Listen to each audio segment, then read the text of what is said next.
1인용 종교는 과학과 역사가 납득할 수 있는 방향으로 종교를 설명합니다. 구독은 여러분의 종교에 대한 시야를 확장해 줄 것입니다. 지난 2019년 7월 1일 예루살렘에서는 에티오피아계 유대인이 대규모 시위를 벌였습니다. 타이어와 자동차에 불을 지르고 난동 수준의 시위였는데 그 이유는 자기들이 피부색 때문에 심각한 차별을 받고 있다는 것이었습니다. 그 뉴스를 보고 저는 무슨 생각이 들었냐 하면 모세도 아마 저런 기분이 아니었을까 하는 상상을 해봤습니다. 제가 2년 전에 올린 여러 영상들은 우리가 기존에 알고 있던 모세의 정체성을 심각하게 의심하는 영상들이었습니다. 모세는 그 이름과 출생부터 최후의 사망까지 뭔가 다 의심스러운 사람입니다. 2년 전에 올린 영상들이 다 진실이고 팩트인가라고 누군가 묻는다면 저 역시 그렇지 않다고 대답하겠습니다. 가장 큰 이유는 성경이 문학 작품인가 역사서인가 하는 차이점에 있습니다. 성경이 100% 문학 작품이라면 상세한 분석이 필요 없는 헛짓에 불과합니다.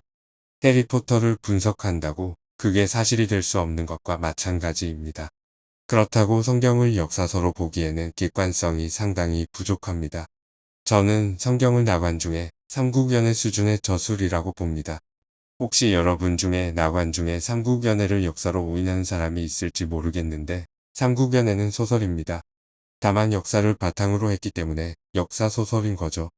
삼국연애는 진수의 삼국지라는 팩트 체크가 가능한 역사서가 존재하지만 성경은 교차 비교할 수 있는 역사서가 존재하지 않는 문학작품이라 어디까지가 문학적인 요소이고 어디까지가 역사적인 요소인지 확신할 수가 없습니다.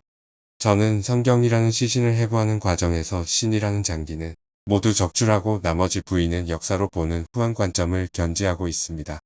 구조주의 관점에서는 성경 전체를 신화로 보니 제가 후한 게 맞습니다. 이집트 제2중간기, 이집트가 함족의 정통 남이집트와 셈족의 힉소스 북이집트로 쪼개져 있을 당시 모세가 태어났습니다. 모세란 이름에는 앞부분에 이집트의 신 이름이 생략되었는데 저는 이게 아마도 눈일 것이라 짐작합니다. 자세한 설명은 2년 전에 올린 영상 모세의 이름에서 생략된 이집트 신의 이름을 참고하십시오. 모세는 이름도 완전한 이집트식이지만 성경에서 말더듬이로 묘사할 정도로 셈족의 언어도 능통하지 못했고 호세아를 여호수아라고 발음할 정도로 셈족의 정체성이 의심되는 사람입니다. 게다가 십계명을 반포하는 순간에는 모세의 얼굴을 가릴 정도로 외모도 셈족과 차이나는 사람이었습니다. 현대 에티오피아계 유대인이 이스라엘에서 차별받는 것처럼 모세도 흑인의 피가 섞인 것이 아닌가 의심스럽습니다. 출애굽기를 다룬 영화들은 모세의 직업을 건축가로 묘사하며 건축 막노동을 하는 하비루를 관리한 사람처럼 보이지만 저는 모세를 전문적인 군인으로 보며 용병에 가까웠다 추측합니다. 조그만 모형이 존재할 정도로 흑인 병사들은 이집트에서 용병으로 활약했으며 이들은 전투에서 패했을 시에 사살당하지 않고 재고용되어 싸움에 임했습니다. 모세가 하비루 무리를 이끌었을 때 보여준 전술적인 모습을 보면 모세는 하급 병사는 아니고 꽤 높은 직위를 차지하고 있었던 것으로 보이며 요세푸스의 저서에서도 모세를 장군으로 칭한 거 보면 싸구려 용병은 아니었던 것 같습니다. 고대에는 다 일찍 결혼을 했기에 모세도 10대 중반에는 결혼을 했을 겁니다. 2년 전 영상 미리암은 모세의 누이가 아니다 해서 설명했듯이 모세는 미리암과 초혼을 했지만 용병사활 때문에 아이를 낳는 등 전통적인 가정은 꾸리지 못한 것 같습니다.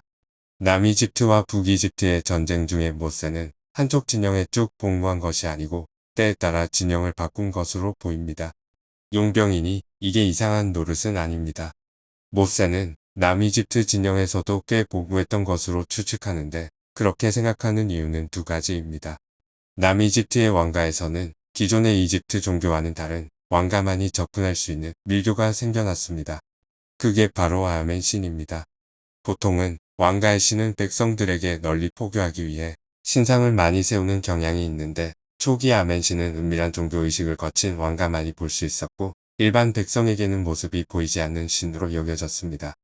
훗날 남이집트가 북이집트를 통일시키고 왕가의 아멘신이 백성들에게 전파되며 아멘신의 모습이 널리 알려졌지만 초기에는 아멘신은 왕가만이 볼 수 있는 일반 백성들에겐 보이지 않는 신이었습니다. 모세가 아멘신의 신도는 아니었겠지만 신상을 세우지 않는, 보이지 않는 신이라는 개념은 모세에게 깊은 인상을 남긴 것으로 보입니다. 모세가 남이집트에서 복무했을 것이라 추측하는 또 한 가지는 요세푸스의 저서에서 모세가 장군의 자격으로 쿠시와 전투를 벌인 일화를 소개하고 있다는 것입니다. 만약 모세가 북이집트에서만 복무했다면 남이집트보다 더 남쪽에 있는 쿠시와 전투를 벌일 일이 아예 없겠죠. 1954년 라비브 하바치는 카르낙 신상들 아래에 사용된 바닥 슬래브 중에서 남이집트의 파라오 카모세의 이야기가 담긴 석비를 발견합니다. 하바치는 이집트에 영향력 있는 학자였으며 이집트 정부 고고학부에 30년을 근무한 감찰관이기도 합니다. 하바치의 대표적인 공헌은 이집트의 텔 다바라는 지역이 իկ소스 이집트의 수도 아바리스라는 걸 밝힌 것입니다. 하바치가 1954년에 발견한 카모세의 석비에는 카모세가 아바리스를 박살내고 약탈한 것을 자랑스럽게 기록한 부분이 있는데 이건 파라오 특유의 과장법이라 여겨집니다.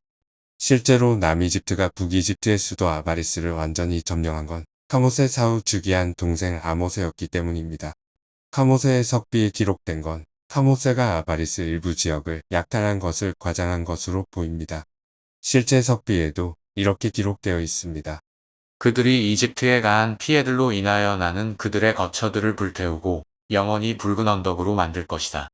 붉은 언덕으로 만들었다가 아니고 만들 것이다 라고 기록된 것만 봐도 카모세가 아바리스를 완전 점령하지 못한 것을 알 수 있습니다. 모세가 쿠시와 실제 전투를 벌였는가 여부를 말하는데 왜 카모세 석비를 얘기하냐 하면 이 석비에 쿠시와의 전투가 실려있기 때문입니다. իկ소스 이집트의 파라오 아포피스는 쿠시의 왕에게 편지를 보냅니다. 카모세가 그를 공격하지 않았음에도 불구하고 그가 너에게 한 모든 것처럼 내 땅에서 나를 공격했다. 그는 내 땅과 너의 땅을 박해하기로 결심했다. 그는 그것들을 파괴했다. 북쪽으로 진격하거라. 흔들리지 마라. 보라, 그가 내 손아귀에 있고 이집트에는 너를 기다리는 자가 아무도 없다. 보라, 나는 내가 도착하기까지 그를 떠나지 못하게 할 것이다. 그러면 우리는 이집트의 마을들을 나누고 우리의 두 땅은 기쁨으로 행복할 것이다. 북이집트가 쿠시에 보내는 서한을 가로챈 카모세는 서둘러 군대를 되돌려 남쪽으로 기습 공격을 감행합니다. 나는 바하리아의 오아시스를 파괴하기 위하여 강력한 여단을 육상으로 배치해 보냈다. 나는 내 뒤편에 반역자가 있지 못하도록 사코에 주둔했다. 나는 강한 마음, 기쁨으로 가는 길에 있는 모든 반역자들을 물리치며 남쪽으로 항해했다. 카모세의 쿠시 기습 공격은 대성공을 거두고 그 석비에는 이렇게 기록되어 있습니다. 그들 중 아무도 잃지 않았고 아무도 그의 동료를 잃지 않았다. 아군의 희생이 전혀 없는 대성공의 기습작전에 아마 모세도 포함되어 있었을 겁니다.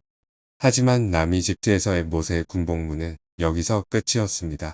아마 쿠시인과 닮은 모세의 외모 때문에 더 이상의 복무가 어려웠을 겁니다. 출애굽기 2장 12절에는 모세가 동족인 히브리 사람을 괴롭히는 이집트인을 죽이고 도주하는 장면이 나오는데 앞선 영상에서 누누이 설명했듯이 히브리 민족은 이 당시 형성되기 전이기 때문에 모세가 민족에서 비롯된 살인을 했다고는 절대 볼 수 없습니다. 하지만 제 추측대로 모세가 쿠시인의 피가 섞였다면 외모로 인한 차별로 직업을 잃는 것은 충분히 짐작할 수 있는 일입니다. 함족의 남이집트와 셈족의 북이집트 어디에도 소속감을 느낄 수 없었던 모세가 시나이 반도로 흘러들어간 이야기는 다음에 다루겠습니다.